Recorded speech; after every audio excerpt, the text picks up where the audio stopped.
Jamaah, oh jamaah. Alhamdulillah. Alhamdulillahirrabbilalamin. Kembali lagi di Islami Tinda, jamaah Islami Tinda yang dirahmati Allah yang baru bergabung. Kita ingatkan lagi nih, hari ini kita membahas tentang tema sholat adalah pagar pelindung anak. Alhamdulillah. Dan nanti juga kita masih ada segmen titip doa ya buat jamaah Islami Tinda yang ada di rumah, yang mau titip doa atau doa untuk dapat jodoh mungkin ya, yang lagi sakit minta cepat sembuh, yang lagi susah pengen dilepas dari susahannya. Pokoknya langsung aja tulis saja ya di komentar Islami Tinda. Insya Allah nanti yang bagus nanti dibacain, dipilih sama teman-teman kreatif kita ya. Ya insya Allah. Nah sekarang kita lanjut lagi nih buat jamaah Islami Tinda yang ada di rumah.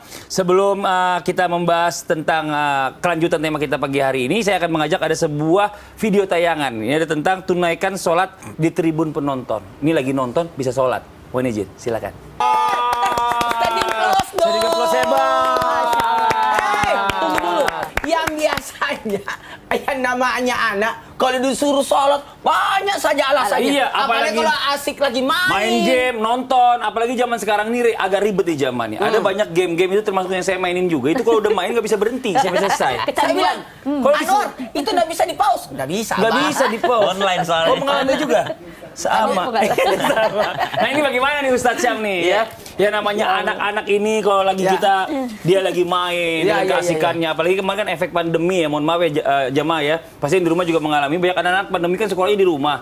Habis sekolah tuh kadang-kadang matanya ke game, yang ini sambil ngomong di online gitu ya kan. Akhirnya kelanjutan sampai sekarang. Mohon izin, bagaimana mendidik anak supaya ketagihan sholat? Mohon izin silakan. Bismillahirrahmanirrahim. Tabes, Ustaz Romlan, Mas Fadli serta guru-guru kami yang dimuliakan Allah Subhanahu wa taala, tanpa bermaksud menggurui ataupun mengajari, karena mungkin yang menyaksikan Islam itu indah jauh lebih senior daripada kami. Namun subhanallah, kalau melihat tayangan tadi rasanya mustahil jikalau anak tersebut tidak melihat sebuah contoh. Pasti ada contoh di sekitarnya, minimal adalah bapaknya atau ibunya atau kakeknya atau kakaknya gitu ya. Maka subhanallah, yang pertama adalah mesti ada teladan bagi sang anak. Makanya Nabi SAW bukan hanya berdakwah melalui lisan, tapi Nabi SAW lebih banyak bahkan berdakwah melalui contoh terhadap para sahabat-sahabatnya, contoh terhadap masyarakat Makkah di sekitarnya, masyarakat Madinah dan orang-orang yang ada di sekitarnya. Maka Nabi SAW disebut uswatun hasanah. Ba'da naqul a'udzubillahi minasyaitonir rajim.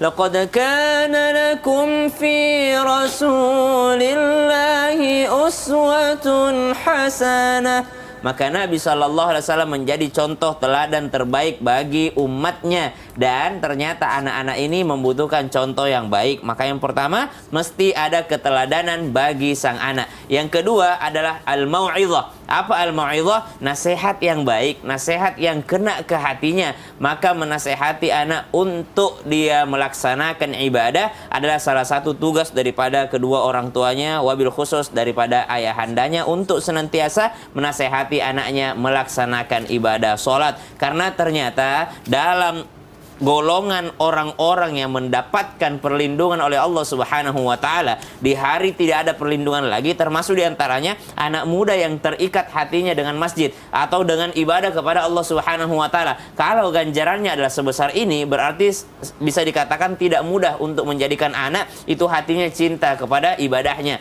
Maka yang kedua mesti adalah mau'izah hasanah. Kemudian yang ketiga adalah ketika sudah ada mau'izah hasanah, bukan hanya dinasehati satu kali, tapi mesti ada pengawasan yang ketat daripada orang tuanya. Kembali lagi, tanpa bermaksud menggurui ataupun mengajari. Bukan sekali aja udah pernah Ustaz, udah sering aku suruh sholat, maka mesti ada pengawasannya. Udah sholat nak, udah sholat nak. Sekelas Nabi saja dia masih mengingatkan kepada anaknya, ma ta'buduna min ba'di. Sekelas Nabi udah jelas-jelas anaknya dibimbing oleh Allah Subhanahu wa taala, udah jelas-jelas dapat wahyu, tapi sekelas Nabi saja masih mengingatkan kepada anak-anaknya, ma ta'buduna min ba'di. Apa yang kau sembah nak, apa yang kau lakukan, ibadahmu bagaimana nak. Ini adalah sekelas Nabi, apalagi kita adalah umat biasa atau orang biasa.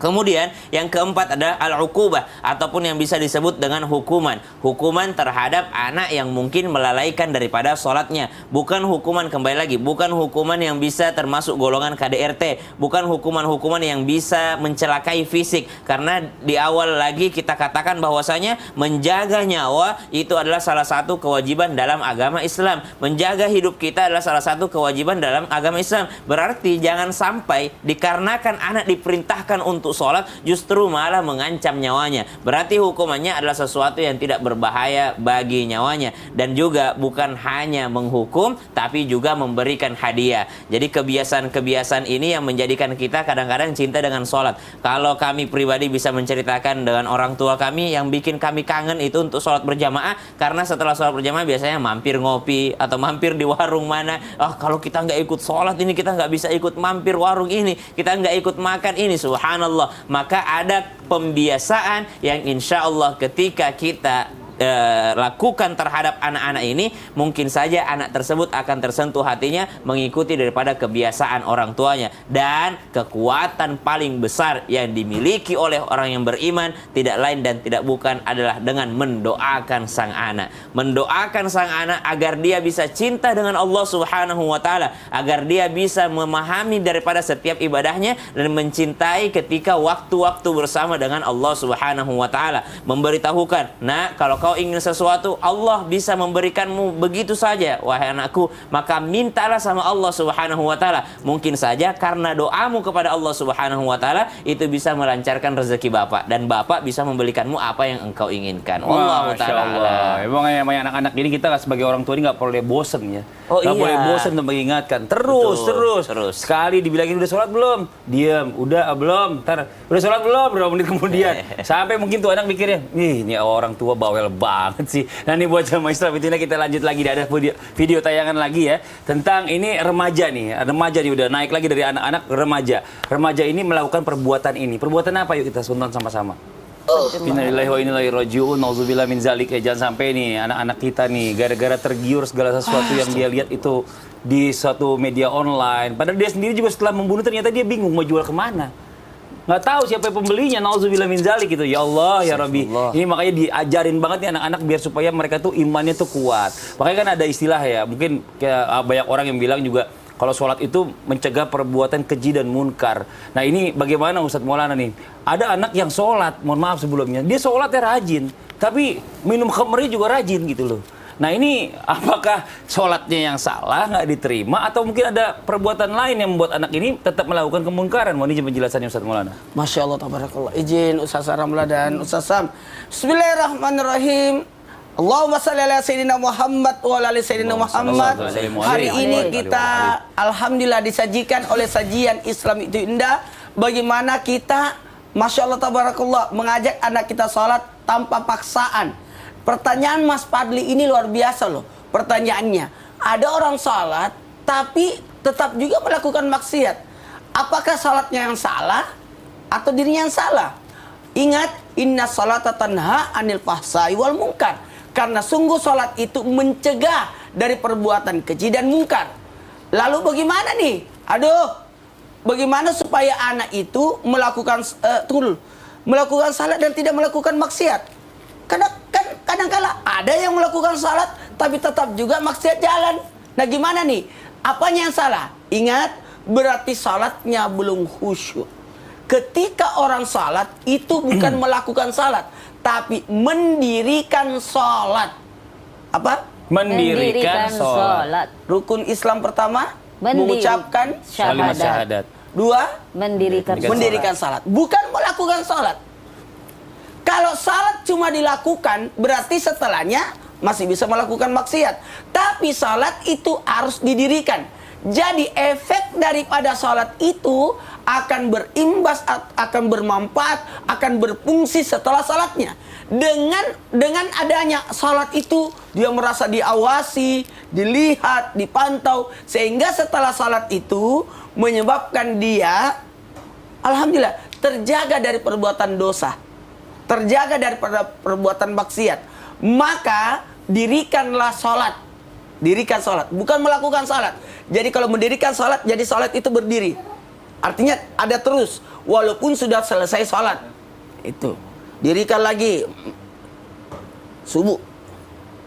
Duhur. Asar. Jadi tambah kuat dia. Pondasinya makin kuat. Benar. Jadi ketika orang sholat itu membuat dirinya terjaga untuk melakukan maksiat. Terjaga untuk melakukan dosa. Karena sholatnya sudah didirikan. Nah, pertanyaannya, gimana ada orang maksiat lagi, berbuat dosa lagi? Dengarkan baik-baik. Tujuan daripada sholat itu mengantarkan kita senantiasa dekat dengan Sang Pencipta, dekat dengan Allah.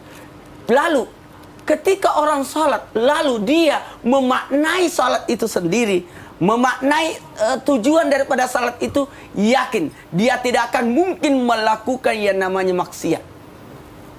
Dia tidak akan mungkin melakukan maksiat. Bagaimana dorongan salat itu, kekuatan daripada salat itu, sehingga dia tidak akan mau melakukan perbuatan dosa. Kenapa? Dia merasa dipantau, dia merasa dijaga, dia merasa dekat dengan Allah. Maka malu dirinya kalau dia melakukan dosa. Makanya bagus itu kalau orang pulang haji dikasih titel haji. Kenapa? Malu dia kalau melakukan dosa. Bukan karena kesombongan. Bukan karena kesombongan. Malu dia kalau ada titel hajinya di belakang, di depan namanya, terus dia tidak sholat. Nah, itulah efek yang luar biasa. Jadi mabrurnya di sini setelahnya kan. Begitu pula sholat. Apa orang sholat? Makanya baju koko. Saya itu baju koko dari dulu. Oh gitu ya. Koko terus. Saya tahu kok berenang aja baju koko di laut. Karena di laut pakai baju koko. Ketika orang baju koko, malu orang melakukan maksiat pada waktu ada yang berenang di laut itu, pakai baju kuning kalau nggak salah. Siapa orange ya, orange. Saya lihat, wih, ini hiu baru ini, model baru. Makasih banyak Ustaz Maulana ya, Masya Allah penjelasannya. Udah habis dari tadi. Saya diemin aja dari tadi. Sebenarnya biar gampang gitu ditolongin. Kalau pakai baju koko tenggelam itu Ustadz yang tenggelam gitu. Apa pas jemplung nggak pakai pelampung udah kayak kucing tenggelam. Gitu lucu banget ya. Jadi pelajaran kita selalu disuruh pakai baju koko itu mengawasi diri kita untuk melakukan sebagai pengingat. Bagus. Dan sekarang kita lanjut nih, waktu kita membacakan pertanyaan masuk nih dari jamaah Islam itu yang ada di rumah yang udah kirim pertanyaan. Kalau gitu langsung aja yuk. Kita masuk ke segmen Tanya Dong Ustadz. Kami semua tanya dong Ustadz. Oke, langsung aja kita masuk ke pertanyaannya dari Instagram hamba Allah. Assalamualaikum Ustadz Ustazah. Waalaikumsalam warahmatullahi wabarakatuh. Saya mempunyai putra usia 1,5 tahun. Saya pengen sekali anak saya dari usia ini diajarkan sholat dan penghafal Al-Quran. Yang saya tanyakan, apakah anak itu harus dari pagi sampai malam selalu kita suruh dan ajarkan sholat terus? Kadang kan kalau anak kalau diajarin terus-terusan suka ngeluh karena mau main dengan teman-teman di luar. Jazakallah Ustadz Ustazah. Nah ini Ustadz Syam nih, mau izin Ustadz Syam. Ustadz punya teman nggak waktu kecil? Punya ya? Punya. Kok bisa ngehafalin Quran nih, mana mau terus-terusan nggak boleh main? Jadi kalau Allah Ta'ala alam, tanpa bermaksud mengajari, kalau orang tua kami itu di usia dini memang belum dipaksa untuk sholat gitu. Cuma diperlihatkan aja bahwa orang tuamu tuh sholat, nah kita ini orang Islam ada sholatnya. Tapi kalau misalnya kita mau main, ya memang hak kita untuk main. Jadi anak kecil itu haknya untuk main memang ada gitu. Jadi kalau dia mau main, ya main aja gitu. Nggak dipaksakan untuk menghafal Quran. Yang dipaksakan menghafal Quran itu orang tuanya. Jangan anaknya yang dipaksa menghafal Al-Quran di waktu masih usia main. Subhanallah. Kalau saya seperti itu, orang tua saya pun demikian. Nanti di usia 7 tahun barulah dipaksakan untuk mengerjakan ibadah-ibadah sholat. 10 tahun udah dihukum, benar-benar dihukum kalau tidak melaksanakan ibadah sholat. Jangan usia dini udah dihajarkan hafal Quran, kemudian dipaksakan untuk sholat, diajarkan sholat, tapi pada saat usia remaja orang tuanya jadi cuek. Subhanallah, kebalik malah. Maka kami tanpa bermaksud menggurui ataupun mengajari, anak usia 1 tahun, 1,5 tahun, kalau dia mau main memang haknya untuk main dari Allah Subhanahu wa taala. Toh dia belum mukallaf, belum mendapatkan dosa ketika meninggalkan daripada ibadah, belum wajib untuk beribadah. Yang wajib beribadah adalah orang tuanya atau orang-orang yang sudah masuk usia balik atau mukallaf. Maka subhanallah, anak seperti ini dicontohkan, diperdengarkan atau diperlihatkan. Wallahu taala. Masya Allah. Makanya Rakila tuh kalau udah sore itu ya kan, untung gurunya datangnya tuh guru ngajinya habis maghrib, habis atau jelang isya, habis kelas sholat isya. Terus siang sore-sore tuh udah jam 3, Rakila.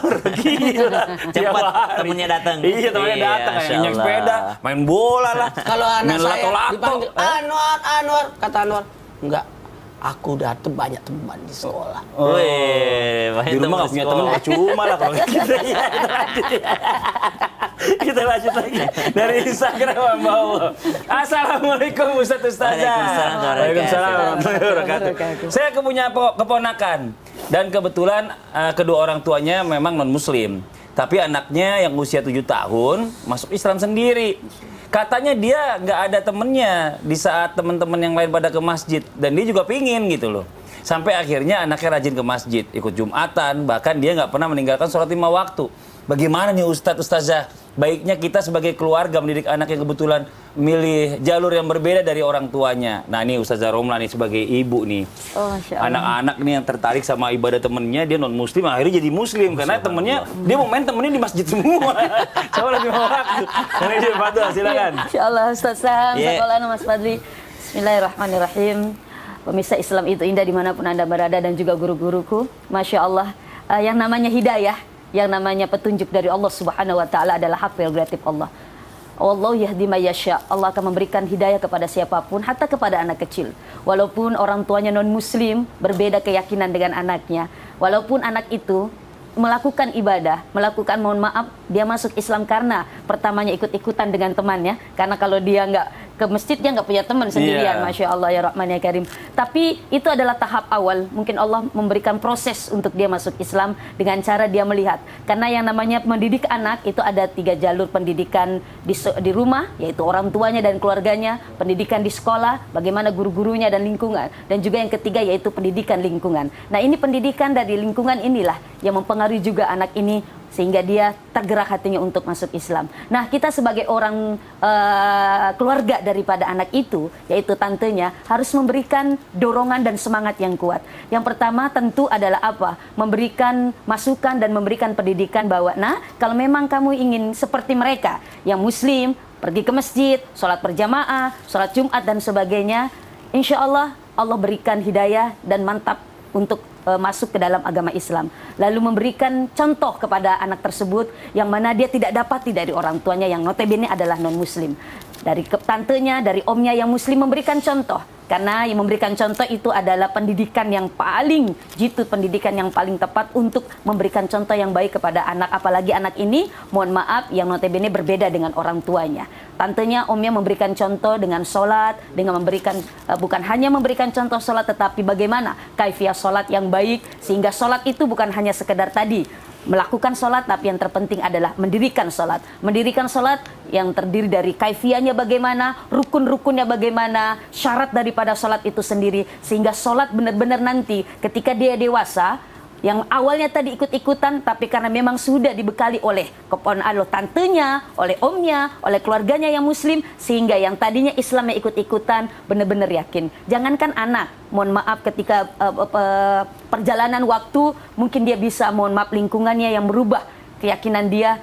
Kadang orang dewasa pun ketika lingkungannya tidak baik, akan mohon maaf, akan masuk terjerumus ke dalam lingkungan yang tidak baik. Makanya Allah mengajarkan kepada kita salah satu doanya adalah apa? Rabbana la tuzigh qulubana ba'da idh hadaitana wa hab lana min ladunka rahmah innaka antal wahhab. Ya Allah, jangan Engkau condongkan hati ini yang sudah Engkau berikan hidayah kepada apa? Kesesatan, kepada penyimpangan. Ya muqallibal qulub, sabbit qulubana ala dinik. Ya Allah, sabbit qalbi ala dinik. Wahai Zat yang memutarbalikan hati manusia, tolong mantapkan hati ini dalam ketaatan menjalankan perintah kepada Allah. Maka dari itu, saya berikan, mohon maaf, kami memberikan dorongan kepada om dan tante yang memang tadi memiliki keponakan yang berkeyakinan dengan anak tersebut, terus berikan semangat dan jangan lupa berikan juga, mohon maaf, arahan nasihat. Nah, walaupun engkau berbeda dengan orang tuamu yang notabene non-muslim, tetapi engkau tetap menghargai, karena biar bagaimanapun dialah orang tua yang melahirkan, yang memberi nafkah. Tetap menghargai, karena menghargai orang yang berbeda adalah salah satu akhlak daripada Islam itu sendiri. Masya Karena Allah. Islam adalah rahmatan lil